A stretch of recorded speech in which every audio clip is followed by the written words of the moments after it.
Dieu le Très Haut dit je n'ai créé les djinns et les humains que pour qu'ils m'adorent. Et cette adoration, le but essentiel de l'adoration, ou l'essence de l'adoration, l'objectif principal de tous les actes cultuels qu'Allah nous a légiférés, c'est de se remémorer d'Allah, c'est de se rappeler d'Allah, c'est d'évoquer Allah.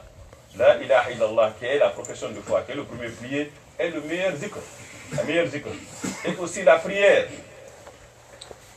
قال إنني أنا الله لا إله إلا أنا فاعبدني وأقم الصلاة لذكري.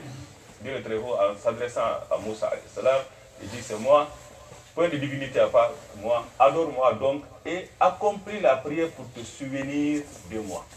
Pour te souvenir de moi. Même la prière, même quand Dieu le Très Haut dit يا أيها الذين آمنوا إذا نودي للصلاة من يوم الجمعة فاسعوا إلى ذكر الله وذروا البيع ذلكم خير لكم إن كنتم تعلمون فإذا قضيت الصلاة فانتشروا في الأرض وابتغوا من فضل الله واذكروا الله كثيرا لعلكم تفلحون. Quand on appelle à la prière de vendredi, du jour du vendredi, cessez tout négoce et accourez-vous vers quoi? Vers la prière, non, vers l'évocation d'Allah. Vers l'évocation d'Allah. Une fois la prière achevée aussi, dispersez-vous sur la terre et cherchez quelques effets de la grâce d'Allah et invoquez beaucoup Allah pour que vous ressuscitez. Donc, c'est l'invocation qui est chacune. فإذا قضيتم الصلاة فاذكروا الله قياما وقعودا وعلى جنوبكم فإذا اطمأنتم فأقيموا الصلاة إن الصلاة كانت على المؤمنين كتابا موقوتا. Si vous avez achevé la prière, fini, invoquez Allah. Assis, debout, couché sur vos dos. Et si vous êtes en sécurité, accomplissez la prière normalement, car la prière est une obligation pour les croyants à des heures déterminées. C'est important que la prière, Allah l'a légiférée ainsi, car si c'était légiféré une seule fois, d'un seul coup, tu ne peux pas jouer le rôle, tu ne peux pas atteindre cet objectif de rappeler l'être humain. C'est pour cela, ceux qui regroupent la prière, ils enlèvent à la prière ce rôle-là. Quel est le rôle de la prière? C'est que la personne, le matin, il commence sa journée par quoi? Se remémorer d'Allah, se souvenir d'Allah. Quand il sombre dans ses activités, Zuhur vient pour le stopper, vient encore, rappelle-toi de ton Seigneur. Et Asr aussi, vient, rappelle-toi de ton Seigneur. Au coucher du soleil, c'est ainsi. Mais quand on le regroupe, ce qui se fait que on fait 30 minutes de prière, des fois 20 minutes de prière, on a 24 heures dans le on tombe 24 heures dans le lit. Donc c'est important d'accomplir les prières à des heures précises, car ils ont un objectif à atteindre. Ils ont un rôle à jouer, c'est de te rappeler de ton Seigneur. Et somme aussi, il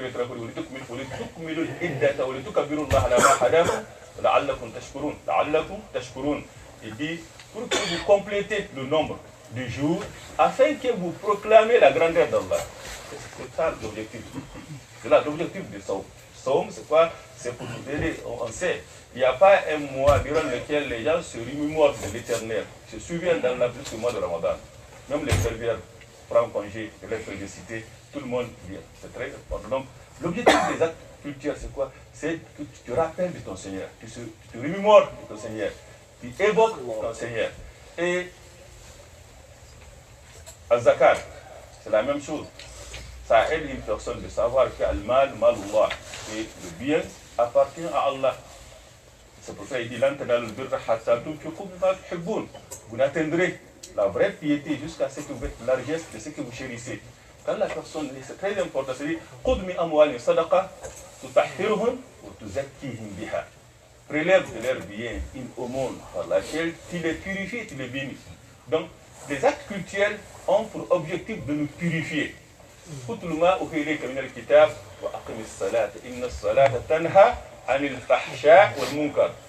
Récite ce qui t'a révélé du livre et accomplit la salat, car la salat préserve la turpitude et du blâmable.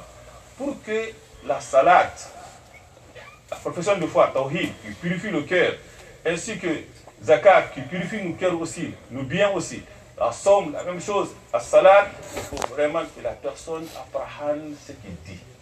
L'invocation, quand on évoque, on doit savoir, on doit comprendre le sens. Car il faut faire l'invocation par le cœur d'abord avant de le faire avec la langue.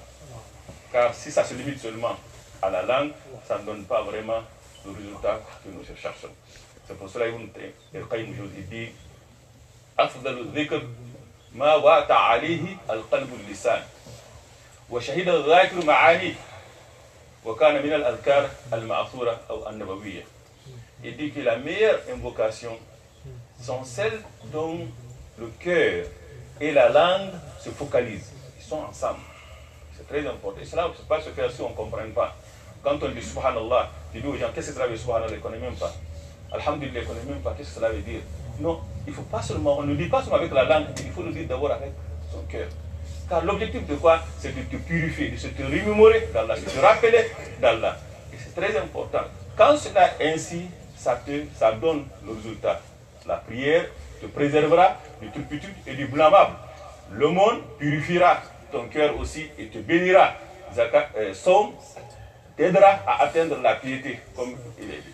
Très important. C'est pour cela que le prophète sallallahu alayhi wa sallam, dans ce hadith, quand il dit Sab'atun yudhilluhumullah yawma la dhilla illa dhilluh, cette catégorie des gens seront sous l'ombre d'Allah le jour où il n'y a aucune, si ce n'est la sienne. Qui sont cette catégorie? La première personne, c'est un souverain équitable, juste. De nos jours, oui, on a la démocratie peut-être, oui, mais avant, le souverain, il a le droit de vie et de la mort sur les gens. C'est-à-dire, c'est lui, la police, c'est tout. Si lui il est juste, c'est parce qu'il se rappelle d'Allah. Il sait qu'un jour il mourra et qu'il y a un souverain qui est plus puissant que lui et qui le jugera un jour. Et le deuxième, c'est qui? La personne dont le cœur est attaché dans la mosquée. Ça, lui, il a la présence continue d'Allah. Lui, il pense souvent d'Allah. Et une personne jeune qui a grandi dans quoi? Dans l'adoration d'Allah. Et deux personnes qui s'aiment. Et il dit une personne dont la femme l'a invité de faire ce qui n'est pas normal. Qu'est-ce qu'il dit? D'une beauté exemplaire et d'un rang élevé. Et qu'est-ce qu'il dit? Il dit, je crains Allah. Je crains Allah. Donc lui, ici, quoi? Parce qu'il se rappelle d'Allah. Et une personne qui a invoqué Allah dans un moment vite, tout seul, très important, tout seul, et tu le vois pleurer. Tu le vois pleurer. Pourquoi? Celui-ci était sincère là-dedans. Il se remémore d'Allah. Et un jour, un chef, il vit un jeune qui rentra dans une mosquée, commençait à prier. Sa prière le rappelle des Sahaba et du prophète sallallahu alayhi wa sallam, tellement que la personne sait comment prier. Dès qu'il a fini la prière, il s'est rapproché de ce jeune et dit, tu m'impressionnes beaucoup. Je te félicite. La façon dont je t'ai vu prier, ça me rappelle vraiment, c'est comme si je lisais le livre. Il dit, et pourtant je gêne encore. Je suis en gêne. La personne lui, il dit, tu m'as vu prier comme ça, oui, mais j'ai encore plus, quoi, je gêne. Et donc il n'y a pas la sincérité. Il n'y a pas la sincérité. C'est pour cela, si une personne vient à la mosquée, il prie, et quand tu fais la prière, ta prière prend plus longtemps que ce que tu fais à la maison, demande-toi qu'il y a quelque chose ne va pas. C'est pour cela qu'Omar ibn Khattab, il vit une personne prier dans la mosquée, il en pleure. Il dit, on n'a pas besoin de ça. Il fallait faire ce pleur-là chez toi, pas dans la mosquée. Donc c'est très important. L'objectif, c'est ça. C'est pour cela, l'un des Sahaba, les Sahaba religieux dit, Majalis al-Zikr, Majalis al-Halal wal-Haram. Majalis al-Zikr, Majalis al-Halal wal-Haram. Il dit que les assemblées de zikr, de l'évocation, c'est où? C'est l'invocation, c'est des assemblées, des assises, des halal et haram. Quand une personne est devant halal, c'est en ce moment on saura vraiment s'il évoque Allah, s'il se rappelle Allah, s'il se remémore d'Allah. Et dans une transaction, son comportement, vraiment, c'est pas avoir un chapelet long dans une mosquée et commencer à le faire, on ne sait pas ça vraiment à dhikr. À dhikr a un objectif. L'objectif c'est quoi? C'est de te rappeler d'Allah que oui, demain, tôt ou tard, tu mourras et tu seras ramené devant ton Seigneur et tu répondras à tes actes. La personne qui a ça à l'esprit, qui saura vraiment se comporter. C'est pour cela, dhikr, l'évocation d'Allah est l'objectif principal. C'est pour cela le prophète sallallahu alayhi wa sallam, un jour, il dit aux Sahaba, Ala unabbi'ukum. C'est un hadith a été rapporté par Abu Darda. قال رسول الله صلى الله عليه وسلم ألا أنبئكم بخير أعمالكم وأذكاها عند مليككم وخير لكم وأرفعها في درجاتكم وخير لكم من إنفاق الذهب والورق. وخير لكم أن تلقوا عدوكم فتضربوا أعناقهم ويضربوا أعناقكم قالوا بلى يا رسول الله قال ذكر الله. Voulez-vous que je vous indique une œuvre qui est meilleure, qui est la meilleure œuvre pour vous auprès d'Allah? Une œuvre qui est meilleure que de dépenser l'or et l'argent. L'or, l'argent, n'importe quelle dépense que tu veux faire, cette œuvre-là est meilleure que ça. Une œuvre qui vous élève encore un degré. Une œuvre qui est meilleure, même si vous êtes dans un combat et que vous perdez la vie.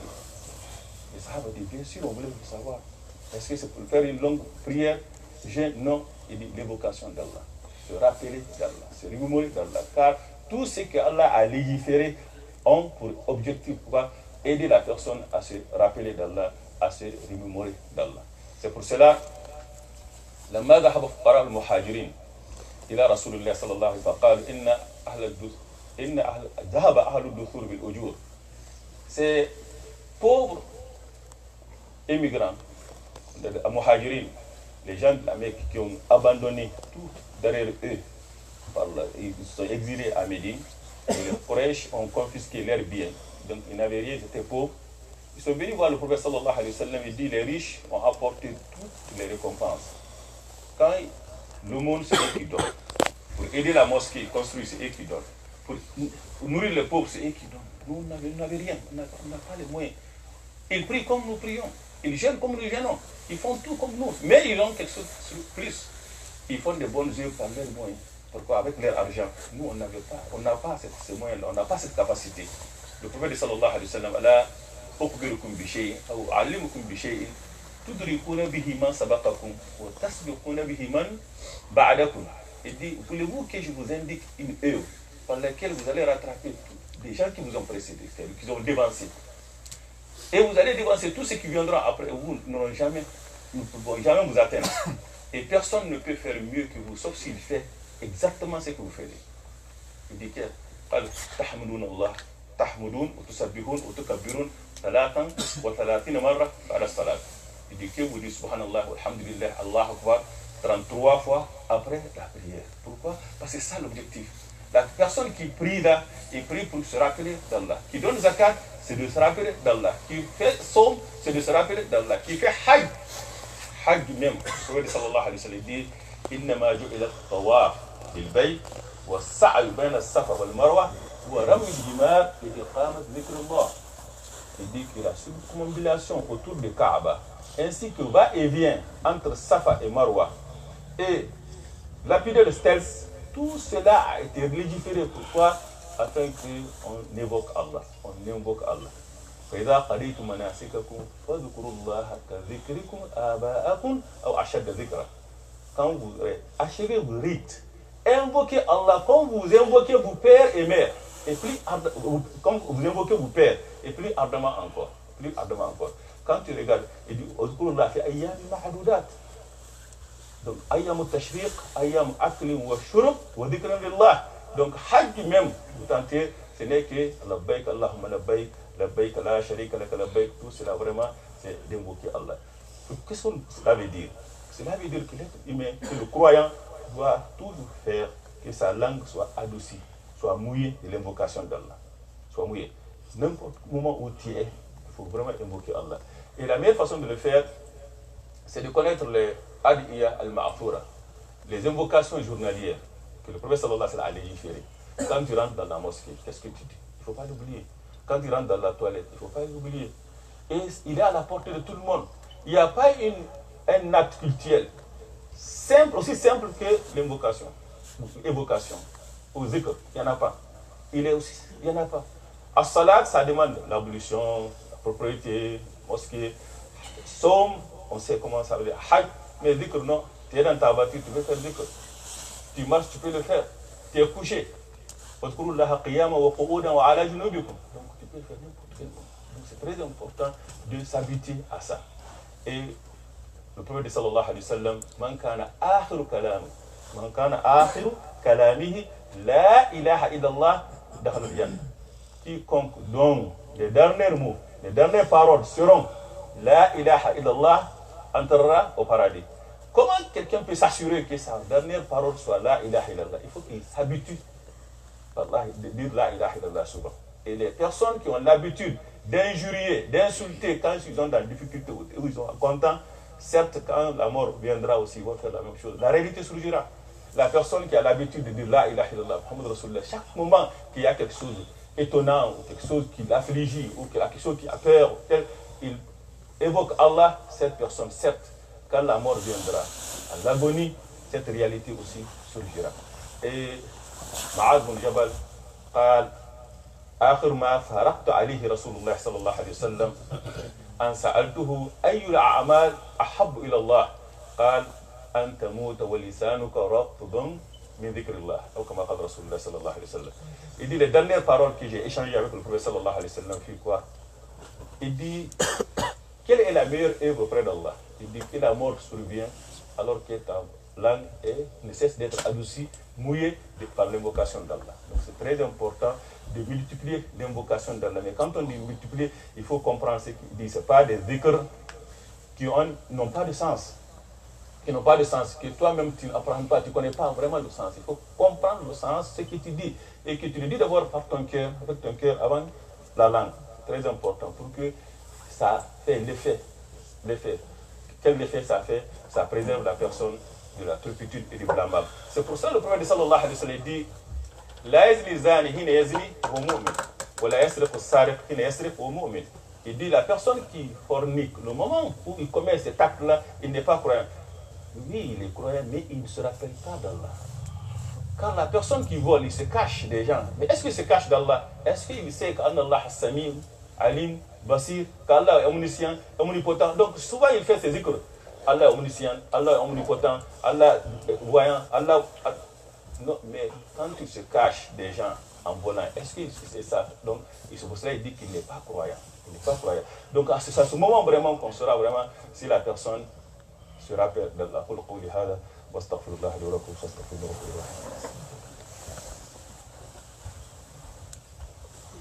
الحمد لله رب العالمين والصلاة والسلام على المبعوث رحمة للعالمين يا أيها الذين آمنوا اتقوا الله ولتنظر نفس ما قدمت لغد واتقوا الله إن الله خبير بما تعملون ولا تكونوا كالذين نسوا الله فأنساهم أنفسهم أولئك هم الفاسقون. Ne soyez pas comme ceux qui ont oublié Allah.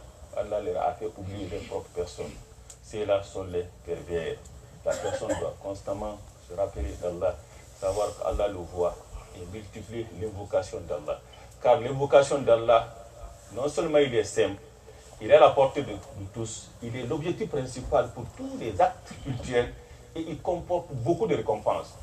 Le prophète sallallahu alayhi wa sallam dit Alhamdulillah tamla al-mizan. Subhanallah, alhamdulillah tamla'an ma bayna as-sama' wal ard. Imaginez-vous, dire seulement louange à Allah, alhamdulillah, remplit la balance. Dans l'au-delà, c'est une question de balance. Si la balance du côté droit est plus lourde, il va au paradis. Dire alhamdulillah remplira ta balance. Mais alhamdulillah, ce n'est pas un simple alhamdulillah. Il faut que ça se dise avec le cœur. C'est très important. Subhanallah, alhamdulillah, quand on attend de pureté à Allah, à la transcendance d'Allah, gloire à Allah, louange à Allah, les deux là fait rentrer. Pourquoi? Parce que quand la personne dit pureté à Allah, ça veut dire quoi? Il n'associe rien à Allah. Il se soumet à Allah. Il le glorifie. Et louange à Allah, ça veut dire que tout ce qu'il a dans ce bas monde appartient à Allah. Allah est l'origine de tout. Donc c'est très important de multiplier l'invocation. Et il est important aussi d'apprendre à nos enfants l'invocation de base. L'invocation de base. Avant de manger, dis Bismillah. Quand il finit de manger, dis Alhamdulillah. Quand tu vas au lit, tu fais l'invocation, c'est très important. Quand tu te réveilles, Alhamdulillah, c'est très important. Tu commences ta journée par l'invocation. Quand tu rentres à la toilette, c'est des choses que tu vis. Donc ça te permet vraiment de vivre dans l'adoration constamment. Et ça ne te coûte rien. Ça te coûte rien et il comporte beaucoup de récompenses. Aussi longtemps que tu as إنما يريد الشيطان أن يوقع بينكم العداوة والبغضاء في الخمر والميسر ويصدكم عن ذكر الله وعن الصلاة. Tout ce que Satan veut, c'est vraiment vous empêcher d'invoquer Allah, de se rappeler d'Allah. Car quiconque se rappelle d'Allah sera vraiment de se réformer. Et à Sahaba, avec ça, le prophète sallallahu alayhi wa sallam, il dit que, comme le dit Aïcha, quand yazkurullah jami ahyani, évoquer Allah dans toutes les situations et dans toutes les circonstances. C'est pour cela que certains savants religieux disent quand la personne quitte la toilette, sort de ta toilette, il dit au frère ton pardon, accorde-moi ton pardon, absous mes péchés. Pourquoi? Parce que le moment où il est dans la toilette, il ne peut pas vraiment évoquer Allah. C'est le seul moment où la personne ne peut pas évoquer, mentionner le nom d'Allah. Pour te dire que c'est dans chaque situation, tu es couché, tu es debout, tu manges, tu marches. C'est très important que tu multiplies cette invocation, ça t'apporte. Et quand tu rentres chez toi, Salim ala ahlik, takum barakatan lak wa alayk. Quand tu rentres chez toi, tu dis salam alaykum, salam alayna wa ala ibadillah salihin. Même s'il n'y a personne dans la maison. Et en rentrant dans la mosquée, il faut les invocations. C'est des choses que nous oublions alors qu'elles comportent beaucoup de récompenses. أقول قولي هذا واستغفر الله لي ولكم فاستغفروه ربنا آتنا في الدنيا حسنة وفي الآخرة حسنة وقنا عذاب النار ربنا لا تزغ قلوبنا بعد إذ هديتنا وهب لنا من لدنك رحمة إنك أنت الوهاب اللهم إنا عبادك وأبناء عبادك وأبناء إمائك نواصينا بيدك ماض فينا حكمك عدل فينا قضاؤك نسألك بكل اسم ولك سميت به نفسك أو أنزلته في كتابك الكريم أو علمته أحدا من خلقك أو استأثرت به في علم الغيب عندك أن تجعل القرآن العظيم ربيع قلوبنا وجلاء أحزاننا وذهاب همومنا يا رب الرحمن الراحمين اللهم اهدنا فيما هديت وعافنا فيما عافيت تولنا فيمن توليت وبارك لنا فيما أعطيت واصرف عنا السوء ما قضيت إنك تقضي ولا يقضى عليك اللهم لا يذل من هديت ولا يعز من عاديت بارك الخير كله يا رب الرحمن الرحيم اللهم اقسم لنا من خشيتك ما تحول به بيننا ومن معاصيك ومن طاعتك ما تبلغنا به جنتك ومن اليقين ما تحول به علينا مصائب الدنيا متئنا بأسماعنا وأزواجنا وذريتنا أبدا ما بقيتنا واجعله الوارث منا واجعل ثارنا على من ظلمنا وانصرنا على ما عادانا يا رب الرحمن الرحيم اللهم إنا نعوذ بك من سوء المنقلب في الأهل والمال والنفس اللهم إنا نعوذ بك من زوال نعمتك ومن تحول عافيتك ومن فجاءة نقمتك ومن جميع سخطك يا رب الرحمن الرحيم اللهم أصلح أولادنا وأزواجنا وذريتنا واجعلهم قرة أعين لنا واجعلنا للمتقين إماما يا رب الرحمن الرحيم اللهم اغفر لنا جميعا وأتق رقابنا جميعا من النار اللهم اشف مرضانا ومرضى المسلمين جميعا اللهم اشف مرضانا ومرضى المسلمين جميعا اللهم اشف مرضانا ومرضى المسلمين جميعا اللهم اغفر لموتى وموتى المسلمين جميعا اللهم من كان فيه محسنا فزد في إحسانه ومن كان فيه مسيئا فتجاوز عن سيئاته اللهم باعد بينه وبين خطاياهم كما باعدت بين المشرق والمغرب اللهم نقه من الذنوب كما تنقي الثوب الأبيض من الدنس يا رب الرحمن الرحيم اللهم اغفر لنا وارحمنا إذا صرنا إلى ما صاروا إليه يا رب الرحمن الرحيم قوموا إلى الصلاة يرحمكم الله.